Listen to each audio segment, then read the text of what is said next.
வணக்கம் தமிழக உறவுகளுக்கு மீண்டும் ஒரு முக்கிய இன்போட உங்களை சந்திக்கணும்னு சொன்னால், அதாவது ஐரோப்பாவிலேருந்து சுவிஸுக்கு மூவ் பண்ணி வர, அதாவது வேலை சம்மந்தமாக சுவிஸுக்கு வர நீங்கள் உங்களோட வாகனத்தை இங்கே கொண்டு வரும்போது அந்த வாகனத்தை அந்த நாட்டு நம்பர் பிளேட்டுடன் அந்த நாட்டு லைசன்ஸுடன் இங்கே ஓடலாமா, அதை இங்கே பாவிக்கலாமா, இப்படி ஒரு விடயத்தை இங்கே கொண்டு வரோம்.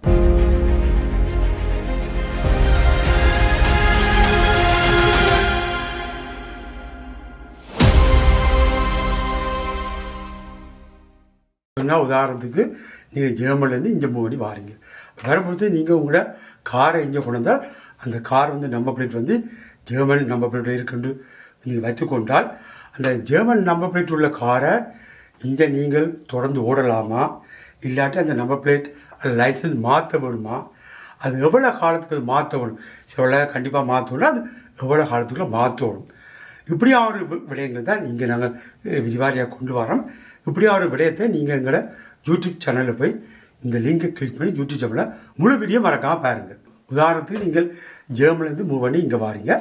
வந்தால் ஒரு கதைக்கு நீங்கள் ஜெர்மன் நம்பர் பிளேட்டை இந்த கார் இங்கே இருக்கும் பட்சத்தில் இந்த காரோட நம்பர் பிளேட்டை வைத்துக்கொண்டு அந்த வாகனத்தை ஓடலாமா, இல்லாட்டி இந்த நம்பர் பிளேட்டை கட்டாயம் மாற்ற வேணுமா, அப்படி மாற்றுவா இருந்தால் எவ்வளோ காலத்துக்குள்ளே மாற்ற வேணும், அப்படி மாற்றாமல் விட்டால் என்ன நடக்கும், கண்டிப்பாக மாற்ற வேணும் என்றால் இதை பற்றியான ஒரு முழு விடயத்தை தான் இங்கே பார்க்க போகிறோம். அதாவது நீங்கள் ஒரு ஜெர்மன் சிட்டிசனாக இருந்து நீங்கள் சுவிஸில் ஒரு வேலை வாய்ப்பு கிடைத்து நீங்கள் சுவிஸுக்கே உங்களோட இடம் மாற்றி சுவிஸில் ஒரு வீடு எடுத்து, ஆனால் நீங்கள் அங்கே இருந்து ஜெர்மனில் நீங்கள் வாங்கின காரையும் இங்கே நீங்கள் கொண்டு உங்கள் பாவனைக்கு நீங்கள் பாவிக்க போகிறீங்கன்னு சொன்னால் ஜெர்மன் நம்பர் பிளேட்டோட நீங்கள் ஓடலாம். அது தொடக்கத்தில் ஒரு விதமான பிரச்சனையும் இல்லை. என்ன முக்கியமான விடயம் என்னன்னு சொன்னால், நீங்கள் சுவிஸில் நீங்கள் பதிந்த நேரத்திலிருந்து 12 மாதத்துக்குள் நீங்கள் சுவிஸ் நம்பர் பிளேட்டுக்கு காரை மாற்ற வேண்டும். அதுக்கும் நம்பர் பிளேட் மட்டுமல்ல, நீங்கள் சொல்லில் போய் பதிய வேண்டும். நீங்கள் இந்த நாட்டுக்கு வந்திருக்கிறீங்க, ஜெர்மன் நாட்டிலேருந்து காரை கொண்டு வந்திருக்கீங்கன்று. அதே நேரத்தில் நீங்கள் சொல்ல மெல்டம் பண்ண பிறகு உங்களுக்கு ஸ்ட்ராசபிகேசாம்ல இருந்து நீங்கள் அந்த காரை ப்ரீஃபண்ட் பண்ணணும். ஏன் அதை ப்ரீஃபர் பண்ண வேண்டிய விஷயம் என்னென்று சொன்னால், இப்போ ஒவ்வொரு நாட்டிலையும் ஒவ்வொரு ரூல்ஸ் அண்ட் ரெகுலேஷன் இருக்குது. இப்போ சட்டங்கள் இருக்குது. இப்போ கார்ன்னு சொன்னால் இந்த சவுண்ட் தான் இருக்கலாம், இந்த லைட்ஸ் தான் பூட்டி இருக்கலாம் என்று சொல்லி இருக்குது. அதே நேரத்தில் ஒவ்வொரு நாட்டிலையும் ஒவ்வொரு ரூல்ஸ் ஒவ்வொரு ரெகுலேஷன் இருக்குது. அப்போ அதை செக் பண்ணுவாங்க, இந்த நாட்டுக்குரிய எல்லா விஷயத்தையும் அதை அடங்குதான்னு சொல்லி. அதுக்கு தான் அந்த காரை ப்ரீஃபர் பண்ணணும் முதலாவது.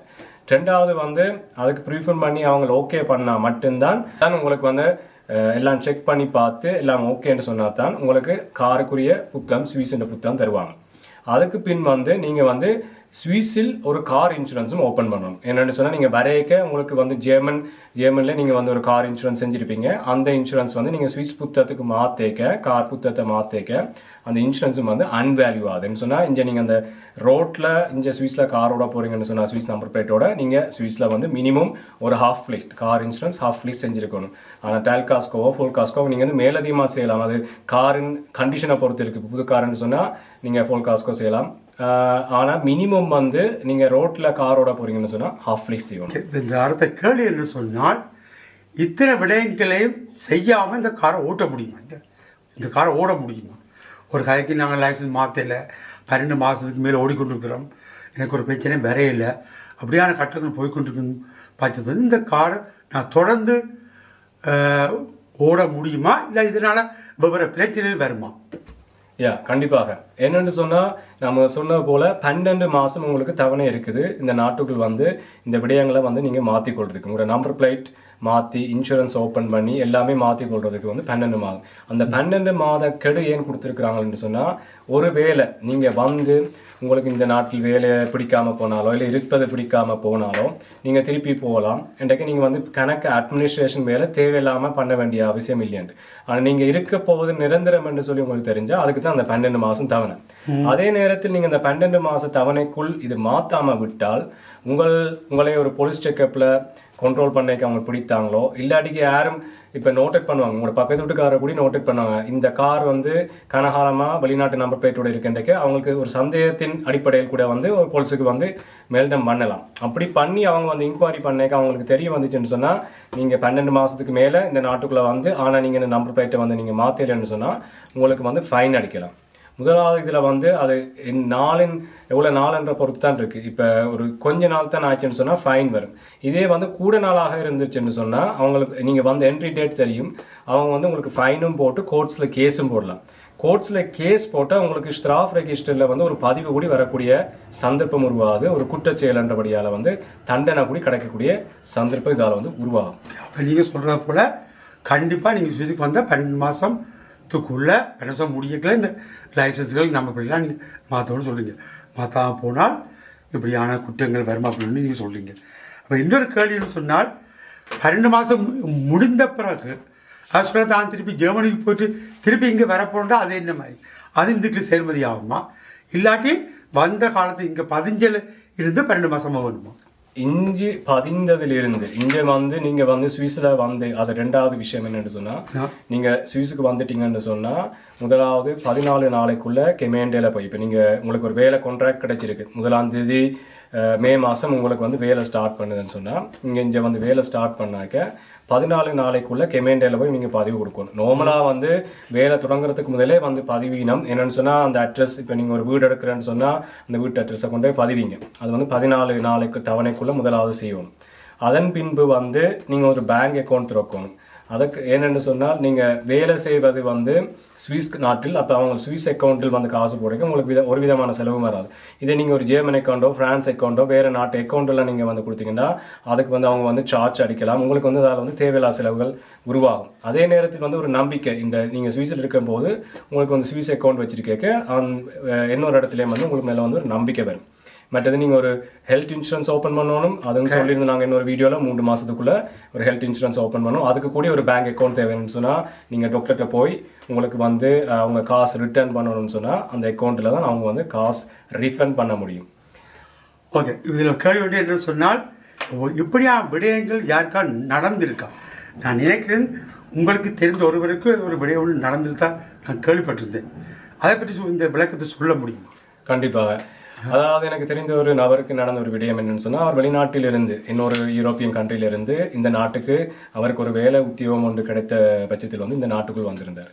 அவர் வந்த பொழுது அவர் வந்து அவற்றை நாட்டிலிருந்து அவற்றை வாகனத்தையும் கொண்டு வந்திருந்துட்டு இங்கே அந்த நம்பர் பிளேட் ஒன்று மாற்றவில்லை. அவருக்கு வந்து ஒருத்தர் வந்து இந்த இன்ஃபர்மேஷன் கொடுக்கல, நம்பர் பிளேட் மாற்றணும், லைசன்ஸ் மாற்றணும் என்ற விஷயத்தை வந்து ஒருத்தர் சொல்ல பட்சத்தில் வந்து அவர் அந்த நாட்டின் லைசன்ஸ்லையும் அந்த நாட்டை நம்பர் பிளேட்டையும் வந்து ஓடிக்கொண்டிருக்கிறார்.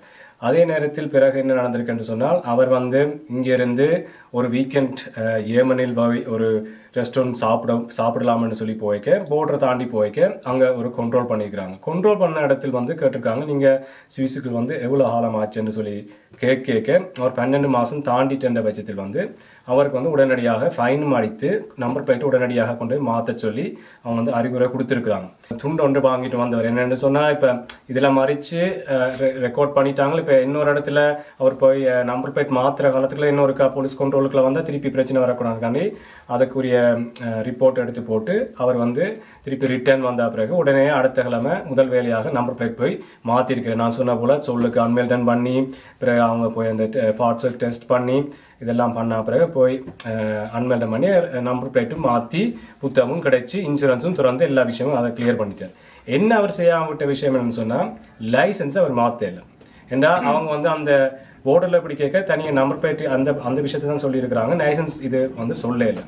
அப்போ இன்னொரு 6 மாதம் கழித்து அவர் வந்து திருப்பி இன்னொரு போலீஸ் செக்கப்பில் வரைக்க அவங்க பார்த்துருக்குறாங்க சுவிஸ் நம்பர் பிளேட் கார், ஆனால் ஃபாரின் லைசன்ஸ்.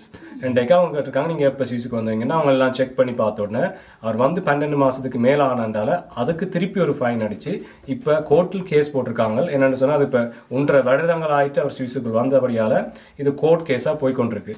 இப்போ அவர் வாதாடுறார். என்னன்னு சொன்னால், அவருக்கு வந்து ஒருத்தரும் இதை சொல்லி தரையில, அதால தான் அவர் மாற்றல.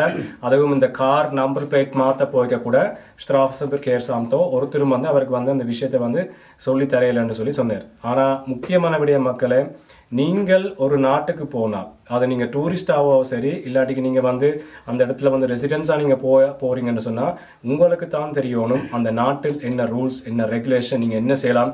நீங்கள் அடிப்படையாக நீங்கள் பழகியிருக்கிற விஷயத்தை வந்து நீங்கள் இன்னொரு நாட்டில் போய் அதே மாதிரி வந்து கண்டினியூ பண்ணிடலாம். அப்போ நீங்கள் தான் அறிய வேண்டும் அந்த நாட்டில் என்ன சட்டங்கள் இருக்குது, என்ன விஷயங்கள் இருக்குது, இப்படி என்ன தவறுகள் செஞ்சால் என்ன ஃபைன் எடுக்கலாம். அது ஒவ்வொரு நாட்டிலையும் ஒவ்வொரு இதுகள் இருக்குது. அது டூரிஸ்டாக போய்க்க கூட சில டூரிஸ்ட் கண்ட்ரில இருக்காங்க. இப்போ இந்த டூரிஸ்ட் கண்ட்ரியில் வந்து நீங்கள் ட்ரிங்க் பண்ணாலோ இல்லை ஸ்மோக் பண்ணாலோ ஒரு பப்ளிக் பிளேஸில் உடனடியாக ஃபைன் கிடைக்கிறது. இப்போ இந்த நாட்டில் வந்து நீங்கள் எல்லா இடத்துலையும் வந்து கூடுதலான இடத்துல நீங்கள் பப்ளிக்காக இது பண்ணலாம். அதே நேரத்தில் நீங்கள் அமெரிக்காவில் வந்து நீங்கள் பப்ளிக்கில் வந்து ட்ரிங்க் பண்ணிடலாது, இல்லாட்டிக்கு ஒரு முஸ்லீம் கண்ட்ரிலையோ இல்லாட்டிக்கு ஒரு சிங்கப்பூர்லேயோ வந்து இன்னும் ஸ்ட்ரிக்ட். அது வந்து ஜெயில் தண்டனை கூடி போகக்கூடிய மாதிரி இருக்கும். அப்போ அதில் கூட நீங்கள் சொல்லலாம், நான் சுவிஸில் இருந்து வந்திருக்கிறேன், எனக்கு அங்கே இந்த ரூல்ஸ் அண்ட் ரெகுலேஷன் இல்லை, அதால தான் நான் தெரியாமல் செஞ்சிட்டேன்னு சொன்னாலும் ஒரு நாளும் அந்த விஷயம் வந்து எடுபடாது. அதால் வந்து நீங்கள் ஒரு நாட்டுக்கு போனால் என்ன செய்யலாம் என்ன செய்யக்கூடாது, இதை கண்டிப்பாக செய்யணுன்றதை வந்து நீங்கள் பார்த்துக்கொள்ளணும். ஓகே உறவுகளே, நான் இந்த விடயத்தை கொண்டு வந்தது இப்படியான பல விடயங்கள் இங்கே நடந்திருக்கு. ஒன்று நம்ப பிளேட்டை மாற்றிக்கணும், லைசன்ஸ் மாற்றல, இப்படியான எங்களை பிடிபட்ட போது சில பிரச்சனைகள், இப்படியான பல விடயங்கள் இங்கே நடந்திருக்குன்னு ஆகவே தான் இந்த விடயத்தை நான் உங்களுக்கு கொண்டு வந்துருக்கேன்னா, யாராவது ஐரோப்பா கண்ட்ரிலேருந்து ஜெர்மனோ ஃப்ரான்ஸோ வேறு நாடுலேருந்து இங்கே வேலைக்கு வருவதாக இருந்தால் வந்திருந்தால் இப்படியான விடயங்கள் நீங்கள் மாற்றிக்கொள்ளுங்க. அவர் சொன்ன போல் இல்லை எங்களுக்கு தெரியாது ஒருத்தரும் சொல்லலை அப்படின்னா நீங்கள் என்ன முடியாது. இப்போ எல்லா விடயத்தையும் இங்கே கொண்டு வந்துக்கிறோம்.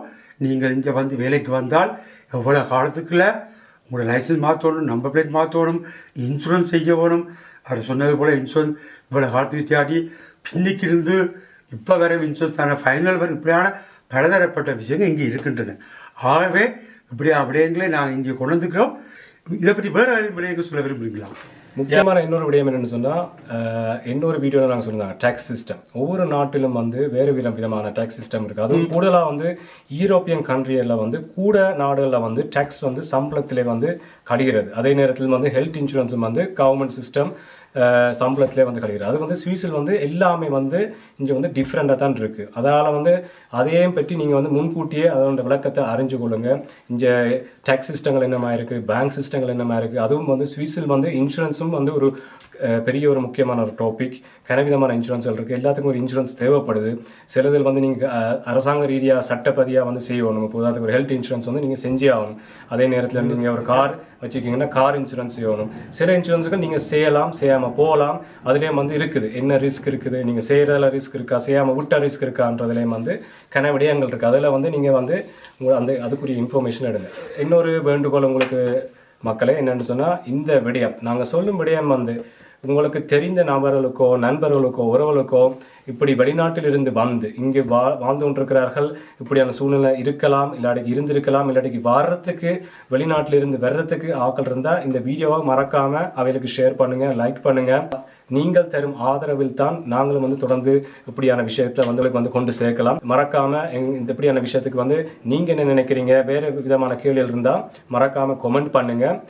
மற்றது இன்னொரு சின்ன வீடியோ நான் சொல்ல வேண்டிய விஷயம் என்னென்னு சொன்னால், இந்த நம்பர் பிளேட் மாற்றுறது, லைசன்ஸ் மாற்றுறது வெளிநாட்டிலிருந்து சுவிஸுக்கு வாரவர்களுக்கு வந்து தனியாக இங்கே வந்து ரெசிடென்ஸாக பதிகிறவர்களுக்கு மட்டும்தான் அது ஒரு முக்கியமான விடயம். நீங்கள் வந்து டூரிஸ்டாக வந்தால் கண்டிப்பாக செய்ய தேவையில்லை. என்னென்னு சொன்னால், யூரோப் கண்ட்ரியில் இருக்கிறவர்களுக்கு வந்து இங்கே வந்து டூரிஸ்ட்டாக வந்துச்சுன்னு சொன்னால் அவள் இந்த லைசன்ஸ் வந்து நார்மலாக இங்கே வந்து செல்லுபடி ஆகும். ஒரு விதமான இதுவும் செய்யலை. அவள் இந்த நம்பர் பிளேட்டோட நார்மலாக வரலாம். ஒரு விஷயம் மட்டும் தான் செய்யணும், நீங்கள் ஹைவேக்கு வந்து இந்த ஸ்டிக்கர் வாங்கணும். அது நாங்கள் தனியாக ஒரு வீடியோ போட்டிருந்தோம், அது என்ன சிஸ்டம் இங்கே இருக்குதுன்னு சொல்லி. அது மட்டும் தான் நீங்கள் செய்ய வேண்டிய விடயம். மற்றது இந்த லைசன்ஸுக்கு நான் உங்களுக்கு சொல்ல மறந்துட்டேன். நீங்கள் யூரோப்பியன் கண்ட்ரியிலேருந்து இந்த சுவிஸில் லைசன்ஸ் மாற்றுறேன்னு சொன்னால் அது வந்து ஒரு அட்மினிஸ்ட்ரேஷன் ப்ராசஸிங் மட்டும்தான். நீங்கள் புதுசாக லைசன்ஸ் செய்ய வேண்டியது இல்லை, தனியாக மாற்ற வேண்டியது. யூரோப்பியன் கண்ட்ரி லைசன்ஸும் வந்து சுவிஸில் வந்து அக்செப்ட் பண்ணுறபடியால் நீங்கள் புதுசாக செய்ய தேவையில்லை. சில பேர் வேறு நாடுகளில் வந்து இங்கே வேகமாக ஓடுவது இப்படியான பிரச்சனை எல்லாம் இங்கே அப்படியா விடயங்கள் நடந்தால் தண்டனை தான், ஃபைன் தான். அது எந்த நாடு எப்படியான மாற்றம் ஒன்றும் கிடையாது. அப்படி இப்படி இங்கே இடத்துல நடந்திருக்கு. பல இடங்களில் உள்ள வேகத்தை விட டபுள் மடங்கு ஓடினவை கூட லைசன்ஸ்லாம் பறிமுதலும் செய்யப்பட்டிருக்கு. இப்படி ஒரு நல்ல விடயங்கள், இன்னும் தேவையான வேறு விடயங்களை அடுத்த வீடியோவில் நான் உங்களுக்கு கொண்டு வரோம். நண்பர்களே, இன்னும் அடுத்த சந்திப்போம்.